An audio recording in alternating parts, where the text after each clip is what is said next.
Shalom Bracha, nous poursuivons avec la 5e Mishnah du 7e Pérek. La Mishnah nous enseigne Amadir et ishto shelo telech lebet havel ou lebet hamishte.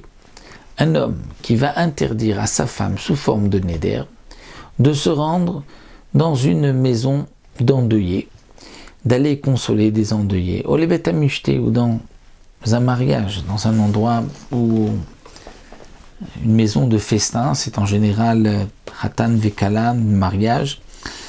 Et le mari, là, comment peut-il interdire à sa femme? Donc il faudra dire aussi qu'il a maintenu le néder qu'elle avait fait, elle se l'était interdit, et lui a maintenu. Mais de toutes les manières, comme nous l'avons vu, la question revient, ce n'est pas des dvarim beno les bena, donc ce n'est pas dans ses mains d'annuler ou de maintenir le néder.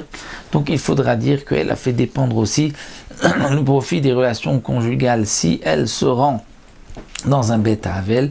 Donc là, le néder est valable si elle se rend dans un beth havel, dans une maison d'endeuillés. Elle aura l'interdiction d'avoir avec son mari des relations conjugales, donc ça le concerne à lui. S'il a maintenu le néder, il ne l'a pas annulé, alors dans ce cas-là, yotzi veiten ktuba. Le mari devra la divorcer si elle l'exige, si la femme le veut, et donner le montant de la ktuba. Pourquoi? Parce que mipnei chez Noël befanea, parce que en maintenant ce néder, elle va avoir maintenant l'interdiction de se rendre dans une maison d'endeuillés. Et bien à son tour aussi, si elle va être dans le même cas, ou si elle décède, les gens ne vont pas se sentir concernés. C'est un peu comme disent les chachamim, il lui a fermé devant elle les portes de la joie et les portes de la consolation, puisque les gens ne vont plus vouloir participer au fait de cette femme, puisque elle-même a fait le néder de n'aller chez personne, et dans ces cas de tristesse aussi, les gens ne seront pas présents. Donc, elle peut exiger le divorce de sa femme, puisque lui, le divorce de son mari, puisque lui a maintenu le néder qu'elle a fait. C'est vrai que c'est elle qui s'est apporté le néder, mais lui aurait pu l'annuler. Le fait qu'il ne l'ait pas annulé, qu'il ait maintenu, le rend responsable. Mais si le mari dit, pourquoi j'ai maintenu le néder? Parce que là-bas, il y avait d'avaracher, c'est-à-dire il y avait de mauvaises mœurs. Les gens qui se trouvaient là-bas n'étaient pas des gens qui se conduisaient bien. Dans ce cas-là, Racha, il a le droit, puisque c'est une raison valable. Amarla, dans le cas où un homme dit à sa femme, Almenat chetomri les pluni macha martli, c'est-à-dire le mari lui dit à condition, il exige de sa femme qu'elle dise à un tel ce que tu m'as dit. Et il s'agit ici de légèreté qu'une femme va dire à son mari, mais qui n'est pas convenable qu'elle le dise à une personne étrangère.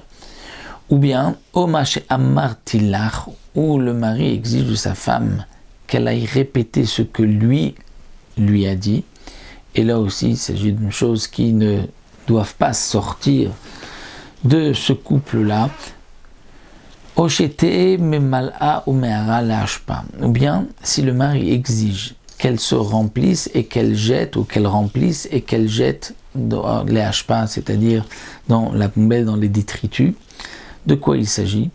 Il y a deux explications dans le Barthénora. Ou bien, le mari exige simplement qu'elle va remplir des seaux d'eau et elle va les verser dans la décharge publique. C'est-à-dire elle va se faire passer pour une idiote, pour une folle. Donc la femme n'est pas obligée d'agir ainsi. Elle peut exiger le guet et le montant de sa ktuba. Et autre explication que nous donne le Barthénora, c'est qu'après les relations conjugales où elle s'est remplie du zéra, il exige qu'elle fasse tout pour le faire sortir afin qu'elle ne tombe pas enceinte. Donc dans tous les cas mentionnés ici, Yotzi veiten ktuba, le mari devra la divorcer, elle peut exiger le divorce et il devra donner le montant de la ktuba. Donc le Bedin va l'obliger à divorcer et à payer le montant de sa ktuba, puisque la femme n'est pas tenue à aller raconter aux autres ce qu'elle lui a dit ou ce que lui a dit, ou d'agir comme il le demande. Donc voici tous les cas que nous avons vus dans la Mishnah où Yotzi veiten ktuba, où le mari se doit de la divorcer, la femme peut exiger le divorce au Bedin et il devra payer le montant de la ktuba.